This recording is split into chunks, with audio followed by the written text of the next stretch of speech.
Shalom Bapak Ibu terkasih. Shalom. Puji Tuhan, pagi hari ini kita boleh hadir, boleh datang untuk memuji, menyembah Tuhan. Biarlah kita bersama-sama boleh mempersiapkan hati pikiran kita dalam ibadah pagi hari ini. Dan kami undang Bapak Ibu untuk bangkit berdiri. Kita akan pujikan dari NKB 1, bait yang pertama dan yang kedua. Hai Kristen, nyanyilah.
Jemaat yang dikasihi Tuhan Yesus Kristus, marilah bersama-sama kita kuduskan ibadah kita pada pagi hari ini, Minggu 13 Februari 2022, dengan pengakuan Tuhan yang menjadikan langit dan bumi dengan kuasa roh-Nya adalah sumber pertolongan kita. Amin.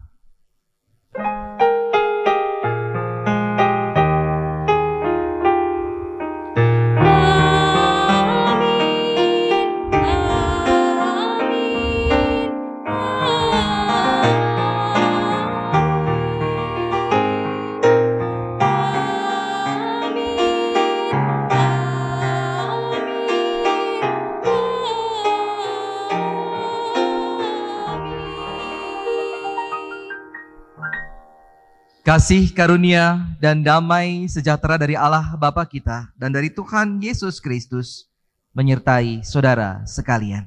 Dan menyertai saudara juga. Silakan duduk.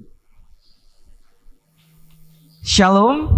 Shalom. Jemaat yang dikasihi Tuhan Yesus Kristus, pada pagi hari ini dalam ibadah dan juga nanti dalam ibadah sore melalui YouTube, kita akan mengikuti ibadah dalam terang tema mengikuti suara Allah. Hal ini penting buat kehidupan kita karena ada banyak hal yang membuat kita ragu, membuat kita takut, ataupun membuat kita hanya berpikir sesuai dengan cara pandang kita, dan akhirnya banyak hal yang tidak berkenan yang kita lakukan yang tidak memuliakan nama Tuhan. Satu-satunya hal yang harus kita perhatikan supaya hidup kita selalu berkenan di hadapan Tuhan adalah dengan mengikuti suaranya. Mari bersama-sama kita menyatakan tekad kita untuk terus mendengar suara Tuhan dan memiliki perangai yang seturut dengan kehendak Tuhan. NKB 122.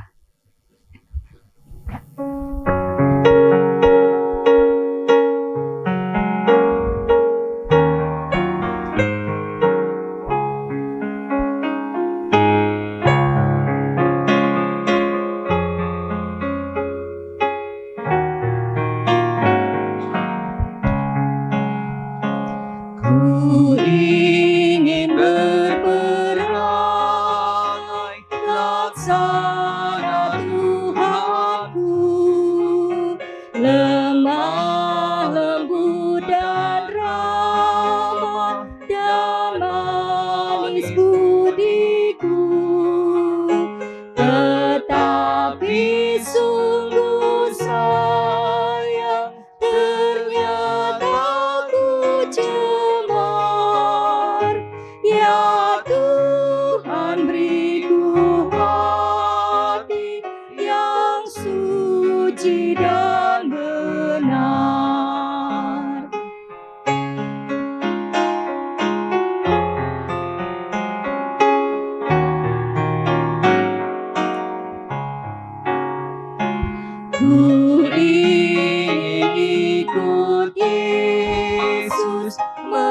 contoh kasih-Nya, menghibur orang susah, menolong yang lemah.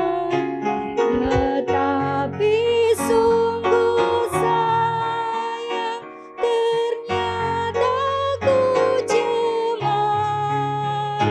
Ya Tuhan, beriku hati yang suci dan benar. Kita merendahkan diri di hadapan Tuhan, kita menaikkan pengakuan dosa kita. Mari kita berdoa. Ya Tuhan Allah yang penuh kasih, banyak kali kehidupan kami hadapi hanya dengan akal pikiran kami, hanya dengan keputusan-keputusan pribadi, hanya dengan kehendak sendiri, tanpa mempedulikan apa yang seharusnya kami kerjakan sebagai anak-anak Tuhan. Apa yang Tuhan sampaikan ketika kami menghadapi masalah-masalah hidup kami. Ya Tuhan, hal itu membuat kami jauh dari kasih-Mu, jauh dari keadilan-Mu, jauh dari apa yang seharusnya kami kerjakan yang seturut dengan kehendak-Mu. Kami lupa bahwa selain banyak suara yang ada yang mempengaruhi keputusan-keputusan kami, sesungguhnya suara Tuhanlah yang harus paling utama kami perhatikan, bahkan menjadi patokan ketika kami mengambil keputusan. Hanya dengan cara kami mendengarkan suara-Mu, maka hidup kami tidak salah jalan. Kami menyadari banyak hal kami jauh dari-Mu karena kami kurang mendengarkan suara-Mu, apalagi menaatinya. Untuk hal itu ya Tuhan, baik kami secara pribadi maupun secara bersama-sama sebagai jemaat Tuhan, kami memohon pengampunan di dalam Tuhan Yesus Kristus. Amin.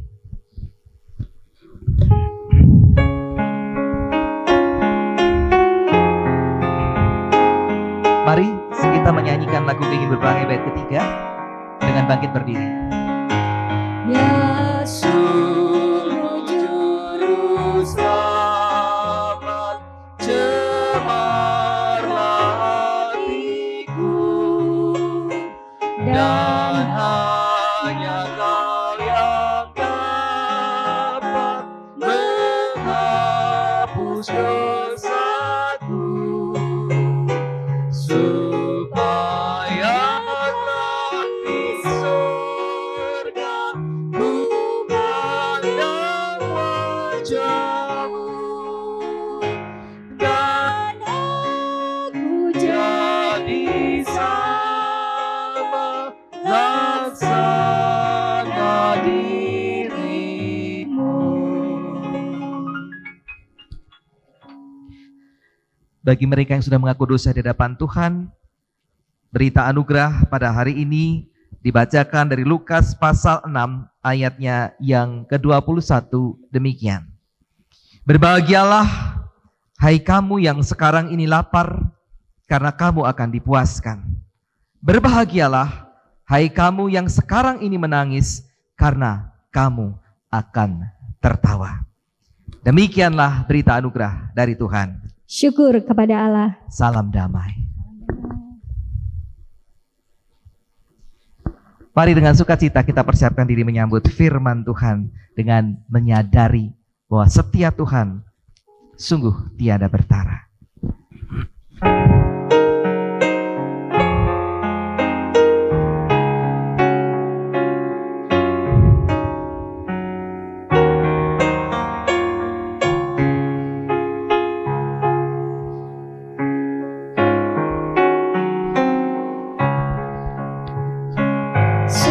Setiamu Tuhanku tiada bertara, di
Mari kita persiapkan diri kita supaya Roh Kudus memampukan kita untuk menyambut firman-Nya. Mari kita berdoa. Sungguh kami bersyukur untuk pengampunan-Mu, untuk anugerah-Mu yang menerima kami, yang menyelamatkan dan memulihkan kami, yang memberikan kami damai, tenang, dan sukacita. Biarlah Roh Kudus-Mu terus berkarya, sehingga di dalam setiap keadaan kami dimampukan untuk selalu mendengarkan, bahkan mengikuti suara Allah. Sebagaimana pada hari ini, saat ini, ketika firman Tuhan diberitakan, Roh Kuduslah yang memampukan kami untuk memahami firman-Mu di dalam kerendahan hati kami, dan memberlakukan firman itu di dalam keseharian kami. Karena itu ya Tuhan, berfirmanlah, anak-anak-Mu sedia mendengarkannya. Demi Kristus Yesus Tuhan. Amin. Injil Tuhan Yesus Kristus pada pagi hari ini dibacakan dari Lukas pasalnya yang ke-6 ayat 17 sampai dengan 26. Ada dua judul perikop yang disampaikan, ditulis oleh Lembaga Alkitab Indonesia. Yang pertama adalah Yesus mengajar dan menyembuhkan banyak orang. Dan yang selanjutnya, yang kedua adalah ucapan bahagia dan peringatan. Dalam ucapan bahagia dan peringatan hampir mirip dengan di Matius pasal 5, khotbah di bukit, tetapi ada penegasan yang tampaknya penting oleh Lukas disampaikan, khusus kepada orang-orang yang kaya, orang-orang yang kenyang, orang-orang yang mengalami puji-pujian dan sebagainya. Kita akan menyimak bersama-sama. Demikian firman Tuhan.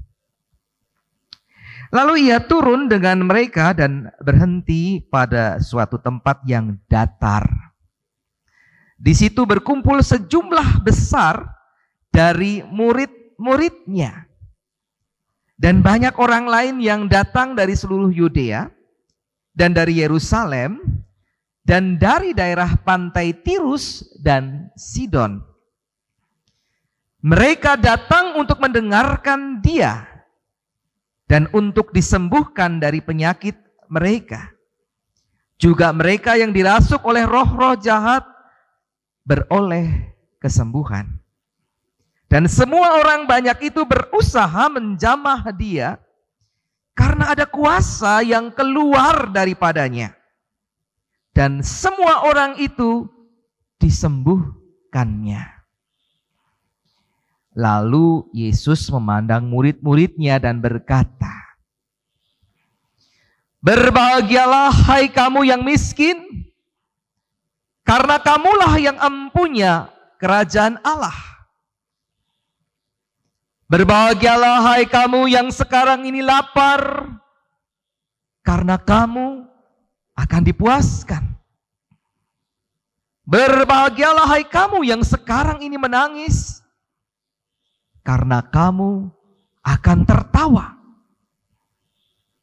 Berbahagialah kamu jika karena Anak Manusia orang membenci kamu, dan jika mereka mengucilkan kamu dan mencela kamu serta menolak namamu sebagai sesuatu yang jahat. Bersukacitalah pada waktu itu dan bergembiralah, sebab sesungguhnya upahmu besar di surga. Karena secara demikian juga nenek moyang mereka telah memperlakukan para nabi. Tetapi celakalah kamu, hai kamu yang kaya, karena dalam kekayaanmu kamu telah memperoleh penghiburanmu. Celakalah kamu yang sekarang ini kenyang, karena kamu akan lapar. Celakalah kamu yang sekarang ini tertawa, karena kamu akan berduka cita dan menangis.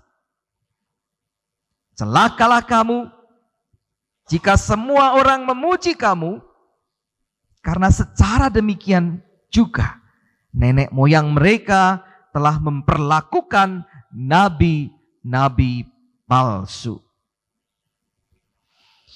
Demikianlah Injil Tuhan Yesus Kristus. Yang berbahagia adalah mereka yang setia mendengarkan firman-Nya dan yang memberlakukan di dalam kehidupan hari lepas hari. Haleluya.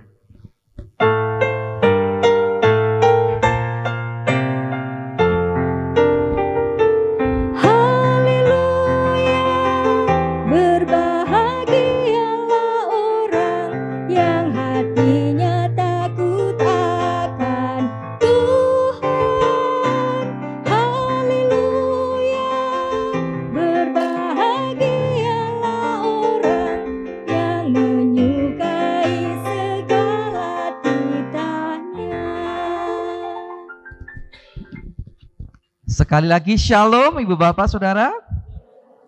Ya, pada pagi hari ini mengikuti suara Tuhan temanya, dan saya akan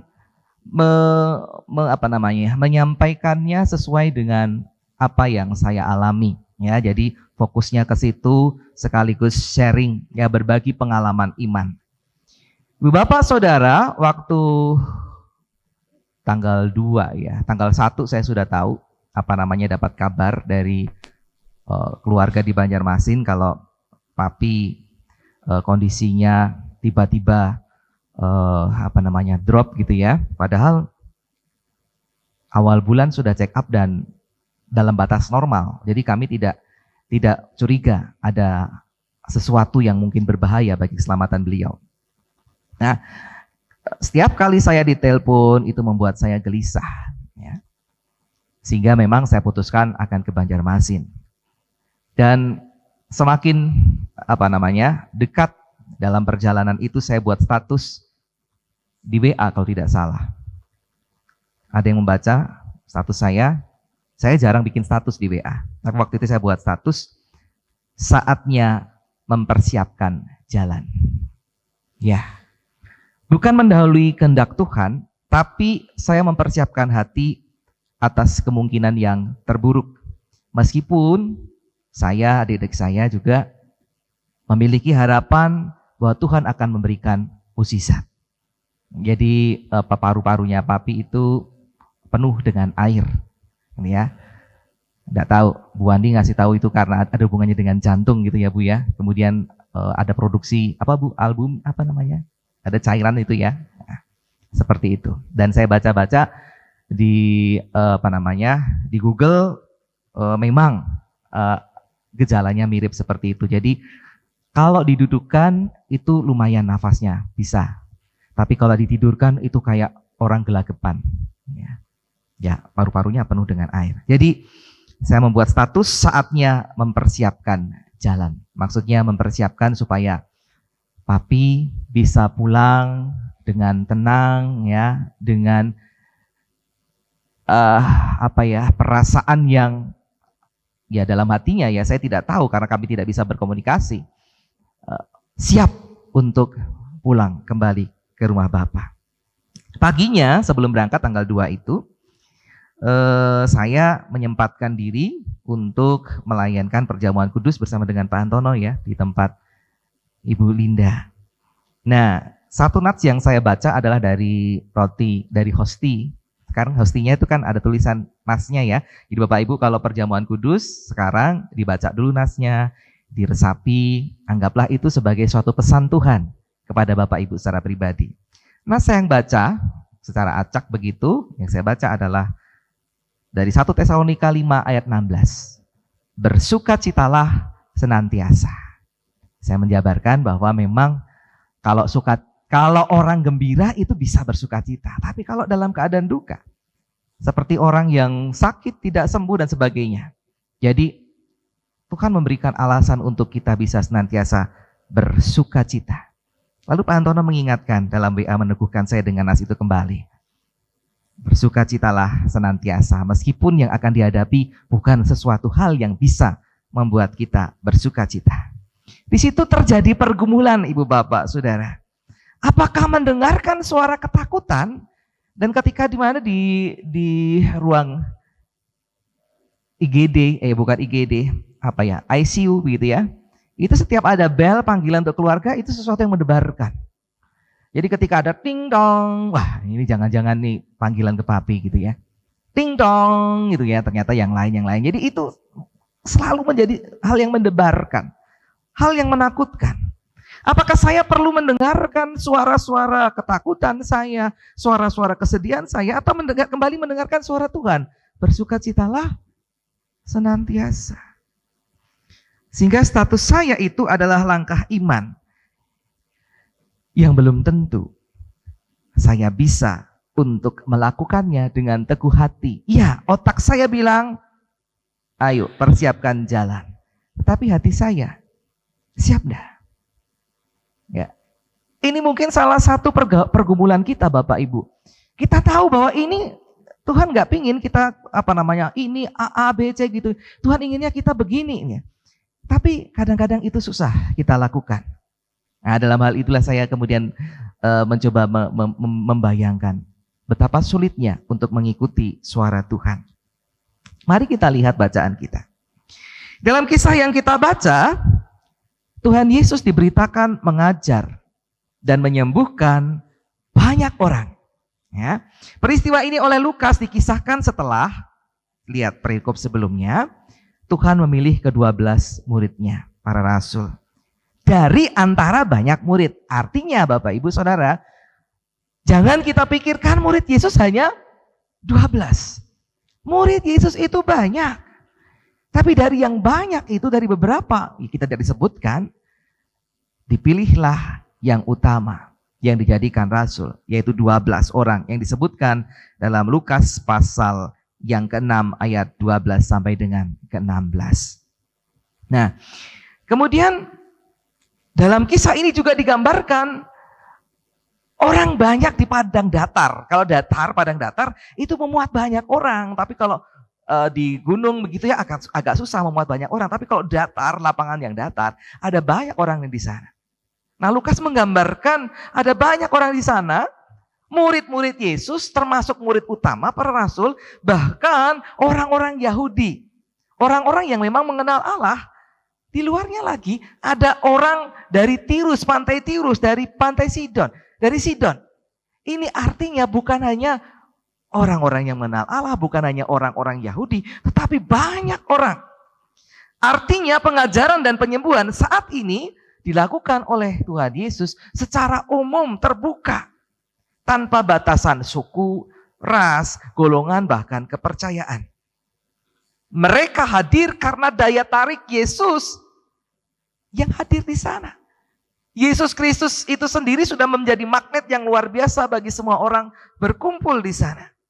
Mereka datang dengan paling tidak 2 tujuan. Mendengarkan dia dan juga mengharapkan bisa mendapatkan kesembuhan, termasuk diantaranya pengusiran setan itu ya. Mereka percaya bahwa ketika mereka hadir, melihat Yesus, mendengarkan Yesus, mereka bisa mengalami pemulihan, mengalami penyegaran hati mereka. Dan ini artinya, Ibu Bapak Saudara, orang-orang yang hadir itu belajar untuk mengikuti suara Allah. Karena apa? Karena ada banyak contoh dalam kisah-kisah yang ada di sini. Kalau orang cuma mendengar Yesus, tetapi mereka tidak punya kepercayaan, tidak mau menuruti apa yang dikatakan Yesus, maka tidak akan terjadi apa-apa. Sehingga kalau orang mengalami kesembuhan, paling tidak ada sebuah kerinduan untuk mengikuti suaranya Tuhan. Itulah yang menggerakkan banyak orang itu kemudian sembuh, menjamah jubahnya. Karena ada sebuah keyakinan, kalau aku menjamah jubahnya, ada kepercayaan, aku akan sembuh. Ini sebuah bagian dari mengikuti suara Allah. Kalau tanpa mengikuti suara Allah, maka mereka tidak akan mengalami pemulihan. Kemudian kita perhatikan, pengajaran yang disampaikan Yesus pada dasarnya terkait dengan penderitaan dan sikap manusia terhadap penderitaan. Sesuatu hal yang penderitaan itu mungkin agak susah untuk diubah. Tetapi ketika orang menyikapinya, itu lebih mudah. Ya, daripada mengubah penderitaan itu sendiri dalam waktu sekejap, kecuali mukjizat Tuhan. Ya. Nah, apa penderitaan yang diungkapkan Yesus? Contohnya di sini adalah penderitaan terkait dengan kemiskinan, terkait dengan kelaparan, terkait dengan duka cita. Biasanya duka cita ini ya karena kehilangan. Terkait dengan sikap orang lain kepada dirinya karena dia mengikut Kristus. Dibenci dan imbasnya bagi diri sendiri. Jadi mengikut Tuhan, tapi imbasnya adalah dibenci oleh orang lain. Mereka ini sungguh-sungguh berada dalam situasi yang menyesakkan. Secara kasat mata, secara pandangan dunia, tidak mungkin orang-orang ini bisa berbahagia. Orang miskin kok berbahagia? Bisa Bapak Ibu? Aku miskin maka aku berbahagia. Bisa kita bilang begitu? Aku lapar maka aku berbahagia. Bisa kita bilang begitu? Dalam pandangan dunia tidak mungkin. Orang miskin itu bisa bahagia. Orang lapar itu bisa bahagia. Orang kehilangan itu bisa bahagia. Tidak ada. Dibenci itu bahagia. Ada. Tidak ada. Situasi ini susah untuk diubah. Ya. Kecuali waktu, ya, ada waktu yang harus dibutuhkan. Kerja keraslah, semangatlah, ataupun orang lain yang berubah. Kalau orang lain berubah, barangkali kemiskinan itu bisa diatasi. Ya. Tapi kalau orang lain tidak berubah, tidak mengubah misalnya menjadi murah hati, orang yang miskin tetap miskin. Orang-orang yang berkelebihan tidak memberikan makanan, ya ini tetap kelaparan. Jadi ada dua sisi yang diperhatikan Tuhan. Satu, orang yang mengalami, dan dua, orang lain yang melihat orang-orang yang menderita, lapar, berduka cita, dan dibenci ini. Dirinya sendiri dan orang lain, sikap orang lain itu. Karena itulah Tuhan Yesus menyinggung dua hal ini. Nah, Tuhan Yesus tidak memberikan alasan yang instan. Ya memang pada waktu ini banyak orang mendengar dihiburkan ya. Banyak orang datang kepada Yesus disembuhkan. Tapi tidak selalu Ibu Bapak Saudara. Tidak selalu. Sehingga kita tidak bisa memastikan bahwa orang yang beriman kepada Tuhan pasti akan disembuhkan. Kalau seperti itu barangkali saya dan adik-adik atau bahkan papi saya termasuk bukan orang yang beriman. Karena papi tidak sembuh, tetapi pulang. Tidak seperti itu. Tidak selalu. Karena ini terkait dengan rancangan rencana Tuhan. Jadi sesungguhnya Tuhan Yesus tidak memberikan alasan yang instan supaya orang berbahagia. Kalau kamu lapar, berbahagia ya. Kenapa? Karena sebentar lagi Tuhan akan kasih kamu kue. Tuhan akan kasih kamu roti. Tuhan akan kasih kamu makan. Apakah begitu? Tidak selalu. Sehingga pola pikirnya lah, cara pandang terhadap penderitaan lah yang kemudian diubahkan oleh Tuhan. Ya.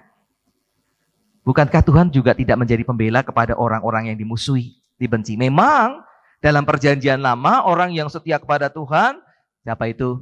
Misalnya Sadrah, Mesah, Abednego yang tetap setia kepada Tuhan, tidak mengalami kematian ketika dibakar di tungku api memang.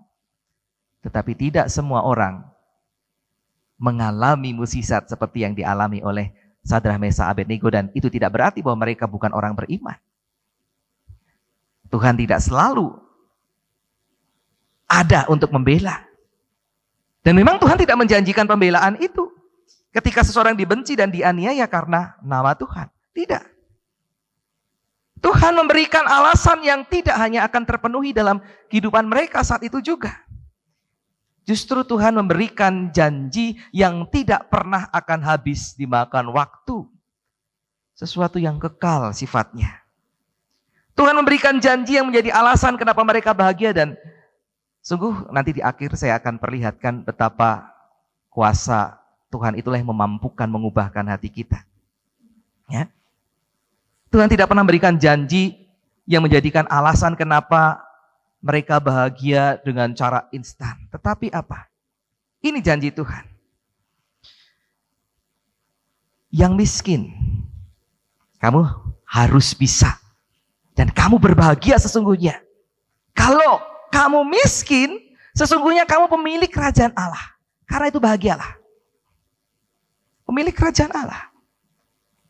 Ini maknanya kan bukan di sini ya, bukan di kerajaan Israel pada waktu itu.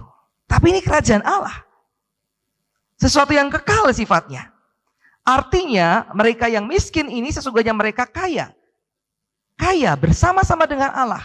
Di dalam Allah mereka memiliki kekayaan. Tuhan tidak akan membiarkan mereka di kerajaan Allah. Mereka adalah orang-orang kaya. Dan kemudian yang berduka, yang menangis akan tertawa. Kenapa? Apakah langsung mereka diberikan hiburan, diberikan pertolongan? Tidak. Pada waktunya mereka akan melihat sukacita surgawi, bahkan bagi orang yang sungguh percaya, Pak, ini terasa hidup di dalam hati, Ibu Bapak Saudara. Mungkin memang pernyataannya adalah, pemenuhannya adalah ketika saatnya tiba, sukacita surgawi itu. Tetapi sudah bisa dirasakan dari sekarang. Dan kemudian yang dibenci dan dianiaya karena Kristus dijanjikan upah yang besar. Di apa? Upah yang besar di mana? Di surga. Ini bukan di dunia. Dan itu sama seperti yang dialami oleh para nabi yang juga dibenci dan mereka mengalami upah yang besar di surga. Jadi surga, kerajaan Allah, itu yang menjadi janji. Kan nanti, saat ini sudah bisa dirasakan. Ini adalah alasan-alasan mengapa orang yang menderita harus memiliki cara pandang yang baru terhadap penderitaan. Cara pandang bahagia di tengah penderitaan. Sehingga kalau tadi di depan saya singgung 1 Tesalonika 5 ayat 16, bersukacitalah senantiasa, itu bukan cuma ketika semuanya baik-baik saja. Bahkan di tengah hal yang tidak baik, di tengah penderitaan, ada sukacita di sana. Sebaliknya, ini. Orang yang kaya, orang yang kenyang, orang yang tertawa, orang yang bersukacita juga karena pujian-pujian dikatakan celaka. Apakah berarti kita tidak boleh kaya? Apakah berarti kita tidak boleh kenyang? Apakah berarti kita tidak boleh merasa bangga terhadap pujian? Apa begitu Bapak Ibu? Makanya kemudian orang Kristen menolak kekayaan. Orang Kristen menolak makanan yang berlimpah-limpah. Orang Kristen menolak kebahagiaan. Tidak. Justru ada banyak orang yang mengajarkan sebagai anak Tuhan seharusnya kita bahagia. Tetapi ini malah celakalah kamu. Kenapa Tuhan berbicara seperti ini? Ini karena apa? Orang-orang yang kaya, orang-orang yang kenyang, orang-orang yang tertawa, orang yang bersukacita terhadap pujian ini, mereka mengalaminya dan melakukannya di tengah-tengah banyaknya orang yang miskin, orang yang lapar, ya, orang yang berduka cita, orang yang dianiaya karena mengikut Kristus. Inilah yang menyebabkan orang-orang ini celaka. Karena kalau mereka bersikap sebaliknya, tidak egois, maka seharusnya tidak ada orang yang miskin. Seharusnya tidak ada orang yang kelaparan. Seharusnya senasib sepenanggungan. Apa? Bersukacitalah dengan orang yang bersukacita. Menangislah dengan orang yang menangis. Bu Bapak, saya di depan, di sini sudah banyak orang yang ikut berduka cita Pak ya. Ikut bersimpati. Memang itu yang seharusnya dilakukan. Aneh kan kalau saya sedang begini terus Bapak Ibu tertawa-tawa begitu. Inilah yang justru dilakukan oleh orang-orang ini. Orang-orang yang kaya, orang-orang yang sebaliknya dari orang yang menderita itu. Mereka tertawa di tengah-tengah penderitaan orang. Dan inilah yang dikatakan Tuhan sebagai celaka. Hal ini menjadi fokus cerita Lukas karena surat ini ditujukan pada Theophilus, seorang bangsawan terpelajar, ya, dan pasti juga berada. Orang yang cukup kaya sehingga bisa meminta Lukas untuk menulis risalah tentang pelayanan Yesus. Dan supaya ketika selain Theophilus membaca, orang-orang yang berada ini, orang-orang yang cukup kaya ini juga melihat penderitaan orang-orang yang tidak seperti mereka. Ya? Supaya mereka menyadari bahwa kebahagiaan dan berkat itu bisa mencelakakan mereka dalam kekekalan ketika mereka tidak mempergunakannya bagi kebaikan orang yang ada di sekitarnya, yang hidup dalam penderitaan. Ibu bapak saudara, ketika orang-orang mendengar, kedua kelompok pasti tidak hanya yang miskin, tapi ada juga orang yang cukup berada, orang yang cukup kaya, ada di sana. Ada. Mereka bisa saja mengiyakan, oh ya, aku akan mencoba percaya dengan apa yang dikatakan Yesus. Aku mau mengikuti suara Tuhan. Atau juga, masa bisa sih? Atau mungkin orang yang kaya, ya aku bertobat, aku memperhatikan mereka. Atau bahkan, Yesus ini siapa sih? Percuma aku mendengarkan Yesus. Bisa kan seperti itu? Ya, bisa saja. Tetapi yang diinginkan oleh Tuhan ketika Tuhan bicara adalah orang-orang ini mengikuti suara Allah. Ibu bapak saudara, kalau kemudian Tuhan memberikan alasan supaya kita bahagia di tengah penderitaan, bukan hanya nanti pada waktunya engkau akan mengalami pemenuhan kebahagiaan sejati dari Bapa, tidak. Ini seolah-olah seperti hanya mengalihkan rasa. Dalam psikologi itu ada yang namanya pemahaman atau pandangan orang terhadap sesuatu yang gagal diraih. Jadi jeruk manis dan anggur kecut. Ya.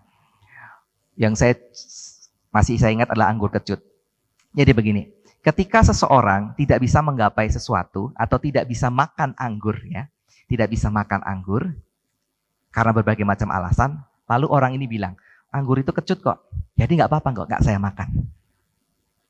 Hanya alasan saja supaya kita merasa lega. Tuhan nggak seperti itu, Bapak Ibu Saudara. Jadi kalau tadi seolah-olah Tuhan memberikan alasan, nggak seperti itu. Memang itu hanya memuaskan akal pikiran kita. Oh iya ya, alasannya nanti kita kemudian berbahagia. Itu hanya memuaskan akal pikiran kita. Tapi enggak. Tuhan lebih dari itu. Bukan hanya memberikan alasan yang memuaskan akal pikiran kita. Tetapi, sebagaimana yang kami alami, ada sebuah anugerah yang tidak bisa kita fahami sungguh-sungguh, yang mungkin waktu bisa menjadikan itu terjadi, atau juga saat itu ketika kita mau mengikuti suara Allah, maka ada sebuah perasaan damai yang ditambahkan oleh Tuhan kepada kita. Ini yang mengubahkan kita, mengubahkan rasa sakit, rasa pedih kita. Bagi beberapa orang butuh waktu, tapi beberapa orang bisa seketika juga. Saya yakin ibu bapak mengalami. Saya yakin seperti Bu Heru saat ini sudah mengalami, ya, dalam proses. Ataupun Bu Isni juga sudah mengalami.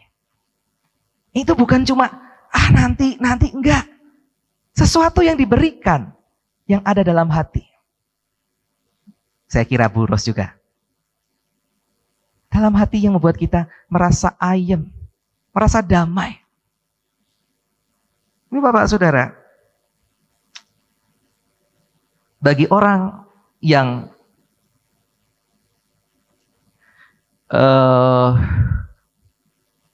tidak memiliki pengalaman rohani dengan Tuhan, mungkin itu akan terasa berat.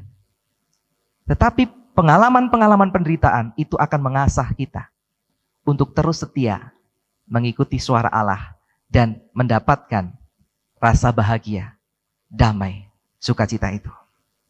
Saya kemudian mencoba memaknai apa yang sedang dialami oleh Papi, ya, bapak saya. Duka cita Papi meninggalkan kami itu adalah jalan menuju sukacita surgawi. Dan duka cita kami yang akan ditinggal sesungguhnya adalah sukacita. Karena apa? Kami akan melepas papi ke rumah Bapa di surga. Di sana beliau akan berjumpa dengan Mami, ibu saya yang duluan, dan Krisa, cucunya yang sudah mendahului. Sehingga kemudian di saat terakhir ketika sang maut mulai menunjukkan kuasanya, kami mengarahkan papi untuk fokus memandang sang Kristus, untuk menyambut tangannya. Jadi di ICU itu tidak sembarangan, di Banjarmasin, di Ulin itu tidak sembarangan orang masuk, tapi kemudian, Bapak, 2 saja ya.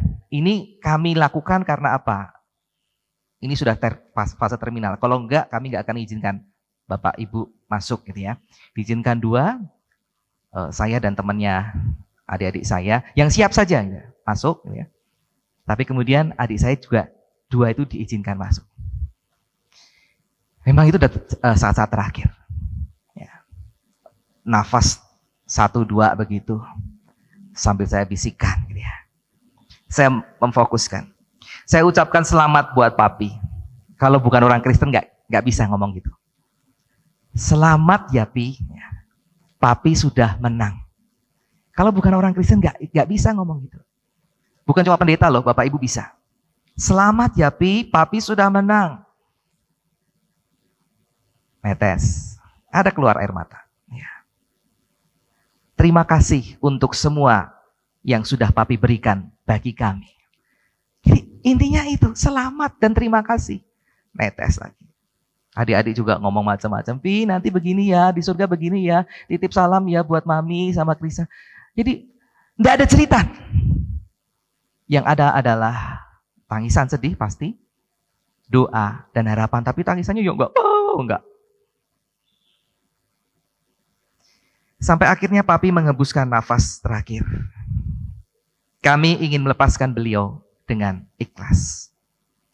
Tolong Niko, saya ada naruh foto di situ di bawah. Bisa ditayangkan? Bagi yang ikuti Facebook saya, mungkin bisa melihat ini. Di rumah ada foto kecil begitu di antara banyak foto. Saya memandang foto ini. Oh, ya masih terlihat ya. Sana lebih jelas. Dan tergetar, menjadi terharu, menangis gitu ya. Saya sempat bilang mataku kena bawang gitu ya. Untuk menunjukkan itu netes air mata gitu ya.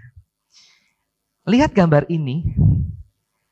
Saya membayangkan Mami sudah bertemu papi di pantai seberang dengan sukacita. Senyumannya Mami itu, ini pantai ini di belakang itu, latar belakangnya pantai. Seolah-olah mereka berjumpa kembali. Sekian lama. Ada 4 tahun lebih. Antar papi menunggu ya. Waktunya tiba dan Mami pun dalam pandangan iman saya juga menunggu gitu ya. Dan mereka kemudian bertemu di pantai seberang dengan sukacita. Meskipun ini foto waktu di pantai Takisung apa di Banjar itu ya. Mereka ada di pantai seberang. Kami sekeluarga mencoba menuruti suara Tuhan. Jadi bukan ego, sedih gitu ya. Adik saya masih gagal ya. Tapi kemudian diberikan sebuah cobaan yang lain. Anaknya sakit, mungkin ada salah makan apa-apa itu yang membuat panik begitu ya. Terus dia bilang, awal-awal saya tuh termenung, nggak bisa melepaskan ya. Tapi karena anaknya sakit, dia kemudian bisa mulai mengalihkan perhatian kepada yang hidup. Ya, kami coba menuruti suara Tuhan.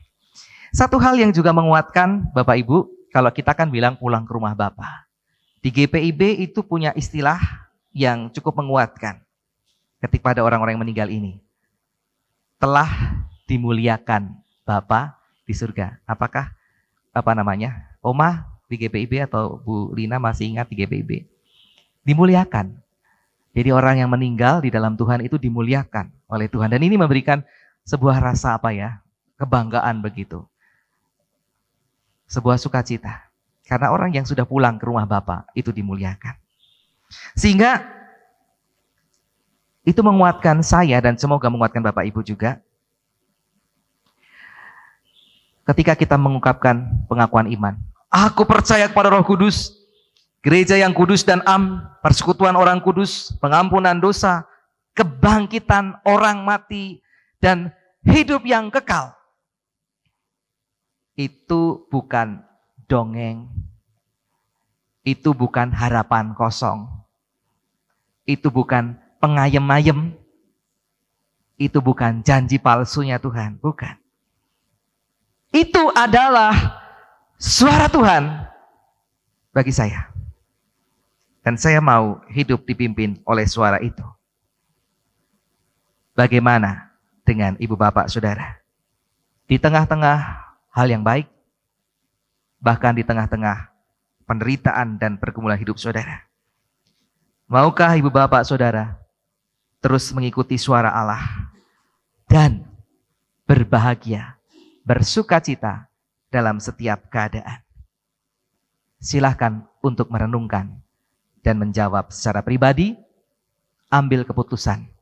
Saya mau mengikuti suara Allah, bukan hanya kepintaran akal kita ataupun berita-berita luar. Saya mau mengikuti suara Tuhan.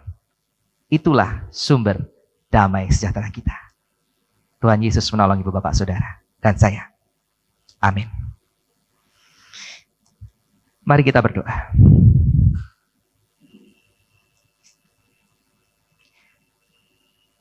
Terima kasih untuk firman-Mu. Engkau meneguhkan mereka yang menderita. Bukan hanya sebuah pengayem-ayem. Sehingga orang-orang yang menderita ini punya alasan berbahagia. Tetapi sungguh-sungguh ketika kesempurnaan itu pun belum tiba, hati kami yang percaya kepadamu sungguh-sungguh sudah diberikan damai sejahtera dan bahagia. Apalagi ketika saatnya tiba. Tolong semua yang mendengar saat ini terus setia kepadamu, terus mengikuti suaramu, sehingga yang mereka alami hanyalah sukacita di dalammu. Mungkin tidak selalu mudah, mungkin terasa berat, tetapi kami bersehati, bertekun untuk terus mengikuti suaramu.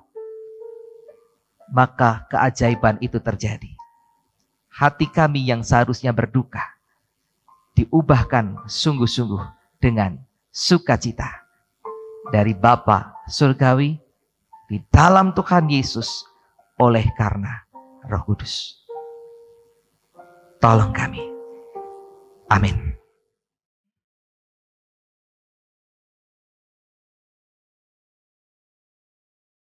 Jemaat kami undang untuk bangkit berdiri. Marilah dengan sikap tegak kita bersama dengan umat Allah di masa lalu, masa kini, dan masa depan, mengingat pengakuan pada baptisan kita menurut pengakuan iman rasuli yang berbunyi demikian. Aku percaya kepada Allah, Bapa yang Maha Kuasa, Khalik langit dan bumi, dan kepada Yesus Kristus, anaknya yang tunggal Tuhan kita, yang dikandung dari Roh Kudus, lahir dari anak darah Maria, yang menderita sengsara di bawah pemerintahan Pontius Pilatus, disalibkan, mati dan dikuburkan, turun ke dalam kerajaan maut. Pada hari yang ketiga, bangkit pula dari antara orang mati, naik ke surga, duduk di sebelah kanan Allah, Bapa yang Maha Kuasa. Dan dari sana ia akan datang untuk menghakimi orang yang hidup dan yang mati. Aku percaya kepada Roh Kudus, gereja yang kudus dan am, persekutuan orang kudus, pengampunan dosa, kebangkitan orang mati, dan hidup yang kekal. Amin. Silakan duduk kembali. Selamat pagi. Izinkan kami untuk pada pagi hari ini membacakan warta lisan GKI Keno Indah Semarang, Minggu 13 Februari 2022. Yang pertama, kami segenap majelis jemaat mengucapkan selamat datang bagi jemaat yang baru pertama kali hadir di tempat ini. Jika ada, kami mohon untuk berdiri sejenak. Belum ada. Yang kedua, pelayan kebaktian. Pada kebaktian hari ini, Minggu 13 Februari 2022, dilayani oleh Bapak Pendeta David Kristianto. Segenap jemaat dan majelis jemaat mengucapkan terima kasih atas pelayanan Bapak. Dan kami juga mengucapkan terima kasih kepada seluruh pelayan kebaktian pada hari ini. Tuhan Yesus memberkati. Yang ketiga, protokol kesehatan. Majelis jemaat mengucapkan terima kasih kepada anggota jemaat dan simpatisan yang hadir lebih awal sebelum ibadah dimulai dan selalu mengikuti protokol kesehatan. Bagi saudara yang merasa tidak enak badan, dimohon tidak mengikuti ibadah di gereja terlebih dahulu. Yang keempat, persidangan majelis jemaat. Persidangan majelis jemaat GKI Genu Indah akan dilaksanakan pada hari Selasa 15 Februari 2022 pukul 19 waktu Indonesia Barat. Pemimpin yaitu Penatua Denny Gandawijaya. Bagi jemaat yang mempunyai saran tentang kehidupan bergereja dapat memberikan kepada majelis jemaat sebelum acara dimulai. Mohon kehadiran majelis jemaat. Yang kelima, kegiatan tatap muka komisi. Jadwal kegiatan tatap muka komisi sebagai berikut. Komisi remaja setiap hari Sabtu minggu keempat pukul 17. Komisi dewasa setiap hari Jumat minggu ketiga pukul 18.30. Komisi usia lanjut setiap hari Rabu minggu ketiga pukul 9. Jadwal petugas dapat dilihat di Warta Jemaat. Yang terakhir, selamat ulang tahun. Tanggal 7 Februari, Ibu Melisa Rani Safitri. Tidak ada. Yang kedua, tanggal 9 Februari, Bapak Josianto Budiono. Kami mohon untuk berdiri sejenak, Pak Budi. Selamat ulang tahun, sehat selalu ya Pak, Tuhan Yesus memberkati. Dan yang ketiga, 10 Februari, Ibu Nani Kadarwati. Mbak Wati, selamat ulang tahun Mbak Wati, Tuhan Yesus memberkati. Kepada saudara-saudara yang berulang tahun, kami ucapkan selamat ulang tahun, panjang umur, Tuhan memberkati. Terima kasih warta lisan untuk pada pagi hari ini. Selanjutnya doa syafaat yang akan dipimpin oleh Bapak Pendeta David. Mari bersama kita naikkan doa syafaat kita berdoa. Terima kasih ya Tuhan, ibadah ini boleh berjalan dengan baik. Di tengah-tengah kondisi COVID-19 yang merambah naik kembali, kiranya Engkau menolong jemaat-Mu di sini. Berikan ketahanan tubuh, kondisi fisik yang prima, mampukan kami untuk tetap menerapkan protokol kesehatan, sehingga ibadah ini, ibadah di Gunung Indah dan beberapa gereja yang lain dapat terus berjalan. Terus Engkau menjagai dan memberikan keselamatan buat setiap kami, baik yang hadir dalam ibadah secara langsung, maupun yang beribadah dari rumah. Berkat Tuhan yang sama melimpah untuk kami semua. Engkau memberkati setiap pelayanan yang boleh kami kerjakan oleh majelis jemaat ataupun yang dikerjakan oleh pengurus komisi, pengurus wilayah. Biarlah setiap kegiatan persekutuan dan pelayanan boleh menjadi berkat buat semua yang terlibat di dalamnya. Tuhan juga memberkati untuk setiap rencana-rencana yang kami kerjakan, termasuk untuk renovasi gudang yang sudah dianggarkan, diwartakan di jemaat. Biarlah itu pun menjadi sebuah rencana dari kami semua, bukan hanya majelis jemaat, tetapi seluruh anggota jemaat terlibat di dalamnya, sehingga bersama-sama kami bisa memenuhi apa yang harus kami kerjakan karena itu menjadi kebutuhan kami. Tuhan juga berkati untuk program-program yang lain.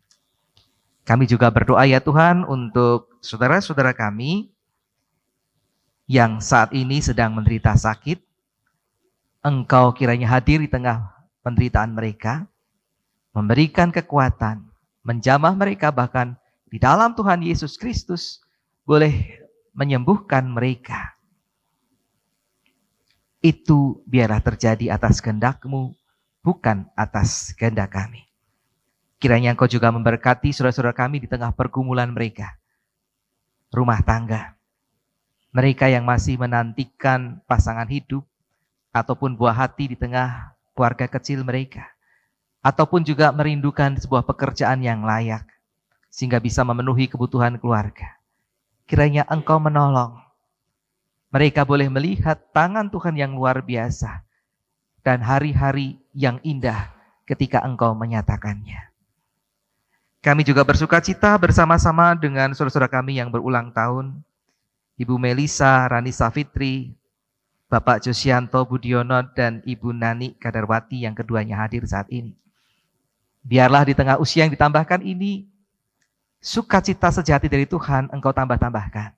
Dan mereka terus dipakai untuk menjadi berkat dari lingkup yang paling kecil di tengah keluarga, di tengah masyarakat dan gereja. Terima kasih ya Tuhan. Kami juga berdoa untuk Tunas Wacana, pelayanan yang kami sungguh-sungguh harapkan bisa menjadi berkat di tengah-tengah masyarakat Gunung Indah dan sekitarnya. Biarlah jemaat boleh mendukung dan ada banyak anak-anak yang boleh kami didik sehingga mereka menjadi anak-anak yang takut akan Tuhan dan jadi berkat di masa depan mereka. Guru-guru Tunas Engkau juga berkati sehingga dengan tekun, setia, dengan kesungguhan hati, tulus dalam pelayanan mereka. Mereka pun Engkau berkati di tengah-tengah penghidupan. Kami juga berdoa untuk bangsa dan negara. Tuhan tolong Presiden Jokowi bersama dengan jajaran menteri, pejabat dari pusat sampai daerah. Mereka boleh menerapkan kebijakan-kebijakan yang dipercaya oleh mereka sungguh untuk membangun kesejahteraan masyarakat. Mampukan untuk mengelola berbagai macam konflik dan masalah. Demikian juga mengatasi COVID-19 yang belum juga reda. Tuhan tolong kami sebagai bagian dari bangsa ini terlibat di dalamnya. Kami sebagai orang-orang yang percaya boleh menjadi berkat dimulai dari keluarga kami, masyarakat, dan gereja. Terima kasih Tuhan. Akhirnya terimalah seluruh doa-doa kami yang terbatas ini, yang boleh kami haturkan kepada Bapa di surga, di dalam Tuhan Yesus Kristus yang sudah mengajar kami berdoa dengan doa yang sempurna.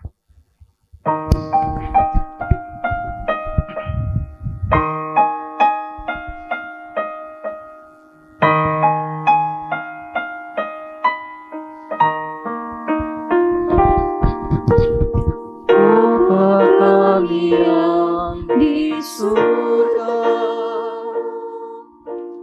dikuduskanlah nama-Mu, datanglah kerajaan-Mu, jadilah kehendak-Mu di bumi seperti di surga.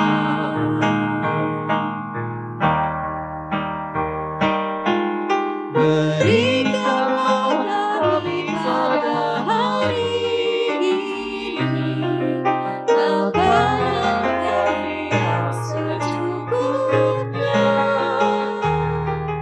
dan ampunilah kami akan kesalahan kami seperti kami juga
Marilah kita memberikan persembahan kepada Tuhan dengan berlandaskan pada firman-Nya yang terambil dari 1 Tesalonika 5 ayat 18 yang berbunyi demikian. Mengucap syukurlah dalam segala hal, sebab itulah yang dikehendaki Allah di dalam Kristus Yesus bagi kamu. Kantong hijau pada pagi hari ini diperuntukkan untuk program renovasi. Dan bagi anak sekolah minggu, Komisi Anak menyediakan kotak persembahan tersendiri. Bagi jemaat yang tidak dapat mengikuti ibadah tatap muka, dapat tetap memberikan persembahan dengan cara 1. Menghubungi majelis jemaat yang bertugas di wilayah untuk mengambilnya. Yang kedua, mengirimkan melalui transfer ke rekening GKI Geno Indah. Yang ketiga, mengirimkan transfer melalui scan QRIS BCA yang ditempel di bangku jemaat. Bapak Ibu, kami undang untuk bangkit berdiri. Kita akan memujikan nyanyian NKB 133 untuk persembahan kita. Syukur padamu ya Allah.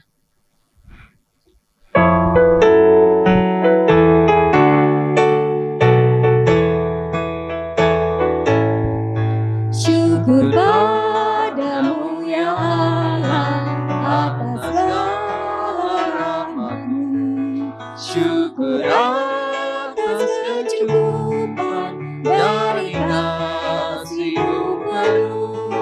Syukur atas pekerjaan para tubuh berlepas. Syukur atas kasih sayang dari sana dan teman. Mari kita berdoa untuk persembahan kita pada pagi hari ini. Tuhan Allah Bapa kami yang bertata dalam kerajaan surga yang mulia, yang kami sembah di dalam nama Tuhan Yesus Kristus. Puji dan syukur kami panjatkan kepadamu senantiasa ya Bapa, untuk penyertaan-Mu di sepanjang hidup kami, untuk belas kasih-Mu di sepanjang hidup kami di sepekan ini. Juga berkat-berkat-Mu untuk kami di sepanjang hidup kami. Hingga pada pagi hari ini ya Bapa, kami boleh memberikan, membawa persembahan kami kepada Tuhan. Tuhan, kiranya Engkau mau menyucikan, menguduskan persembahan ini untuk kelebaran kerajaan-Mu di tempat ini. Berikan juga Bapak Ibu majelis yang mengelola persembahan ini untuk takut akan Tuhan. Dan kami menyerahkan kehidupan kami selanjutnya hanya ke dalam tangan kasih Tuhan. Biarlah Tuhan yang senantiasa menuntun, membimbing kami selalu. Terima kasih Bapa di surga, kami naikkan doa persembahan ini hanya ke dalam nama-Mu, Tuhan Yesus Kristus, Juru Selamat kami yang hidup kami sudah berdoa dan mengucap syukur. Haleluya Tuhan, amin. Jemaat yang dikasihi Tuhan Yesus Kristus, apapun keadaanmu, belajarlah untuk terus bersuka cita. Dan itu hanya akan terjadi kalau kita mau terus mengikuti suara Tuhan. Karena ketika kita mengikuti suara Tuhan, Roh Kudus akan terus menguasai kehidupan kita, meluap di hati kita, dan memberikan bahagia itu. Rindukah engkau mendapat berkat Tuhan?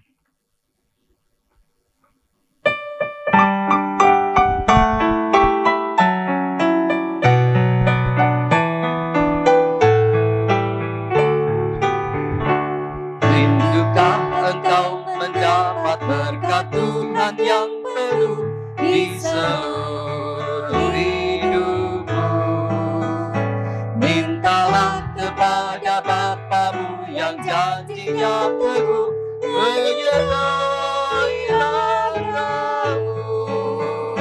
Roh Kudus terus meluapi hatimu, karena Tuhan berpesan, bawalah bejanamu. Roh Kudus terus meluapi hatimu, dengan kuasa-Nya. Jemaat yang selalu rindu untuk mengikuti suara Tuhan, arahkanlah hatimu kepada Tuhan. Kami mengarahkan hati pada Tuhan. Jadilah saksi-saksi Kristus. Kami siap menjadi saksinya. Tuhanlah yang memberikan kekuatan kepadamu. Syukur kepada Allah, Terpujilah Tuhan. kini dan selamanya. Pulanglah dalam damai sejahteranya dan terimalah berkat Tuhan. Tuhan memberkati engkau dan melindungi engkau. Tuhan menyinari engkau dengan wajah-Nya dan memberi engkau kasih karunia. Tuhan menghadapkan wajah-Nya kepadamu dan memberi engkau damai sejahtera dari hari ini sampai Maranatha Tuhan Yesus kembali. Amin.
Rindukah engkau mendapat berkat Tuhan yang penuh di seluruh hidup?